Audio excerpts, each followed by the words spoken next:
Evening, everyone. We're going to start off with the players portion. We're here with Mac Jones and DeVonta Smith. We're going to open up with questions. Mike Rodak with the first one. Yeah, for Mac, just how did you think that you improved from last week, and what allowed you to kind of have this game where you threw for 5 touchdowns, career high, and pretty good rating as well? Yeah, I mean, last week I felt like I didn't play as well as I could have, and just try to improve on the little things throughout the week. But all that other stuff just goes to my teammates. They're always going to do their job, so I have to match them and do my job as well. So they make it easy, and you just got to keep improving each week, and that's how we have to look at it. Michael Casagrande with the next question. Yeah, for both of you, what was the hardest or weirdest part about not having Saban around, and what was it like having Sark as a head coach? I would just say, obviously not having Coach Saban is difficult, and I think obviously he did a great job preparing all of us for a situation like this to happen, and it was clear that we were prepared for this type of situation, and obviously we want Coach Saban to be out there. For me, obviously just talking with him on the sideline, he always keeps me calm, but at the same time, Sark did a really good job. I mean, it's not easy to go in there. You're calling plays, you're managing a rivalry game, and I think he obviously did a great job too. And kudos to him. And we really fired up before the game, and I thought our energy was good, so everything seemed decently normal. Drew Carter, over to you.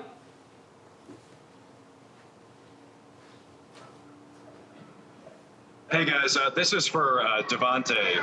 Where do you think this ranks among your best career games? Because you've had a lot of good ones here at Alabama. I don't know. I really don't know.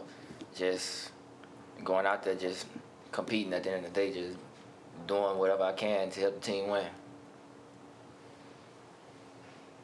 Aaron Suttles, you're up. This is for both guys. Did you take it as a slight when Bo Nix said Mac was a quote-unquote game manager, and did you guys use that as motivation tonight? I think we did. When I seen it, I sent it to Mac and showed him, and it was just funny, just seeing that. But, I mean, at the end of the day, people going to talk. They're going to do what they want. At the end of the day, we just going to show up, execute the game plan, do what we got to do. James Ogletree. Yeah, to DeVonta, you were honored in the senior day, festivities beforehand. In the last couple of years, we've gotten to ask Coach some of his memories as he goes down that line and talks to all the seniors. I was just wondering what was on your mind going through senior day earlier this afternoon. Honestly, it really didn't hit me till after the game. Before the game, it just felt like a normal day, and then after the game, we all the seniors went back on the field, took a picture, and it kind of hit me then like, dang, this my last game in Bryant-Denny.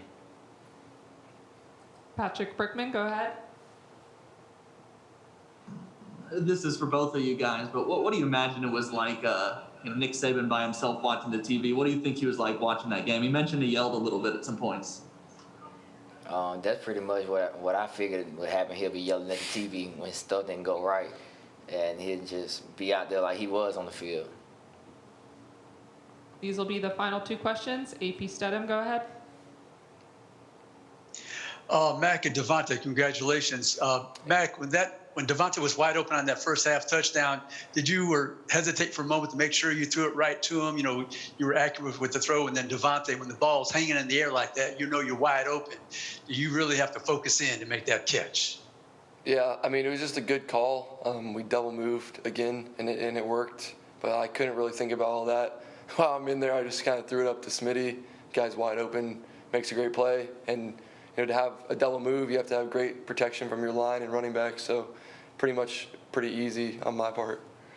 When I seen the coverage, I kind of figured it was going to be a touchdown. And I was just like, I know Mac going to put it where it needs to be. And I knew the offensive line was going to give him the time to put it there.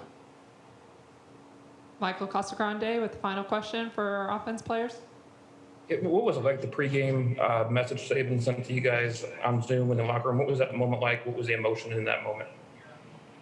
Yeah, I mean, we couldn't have direct contact with them, whatever minutes before kickoff, whatever. But he told us to just go out there, embrace it, and it's our team, and obviously we all wish he could be there. But at the end of the day, it's just a new challenge. a new obstacle that we had to kind of overcome. And he was prepared by planning ahead. I mean, he knew maybe this was a possibility that he wouldn't be able to coach. We kind of had that for Georgia, and then it just goes to show how great of a leader he is. To be able to sit at home and have to watch the game. I know that's hard for Coach Saban, but he obviously had the whole staff and players prepared for this situation. Thank you, Mac. Thank you, DeVonta. Thanks.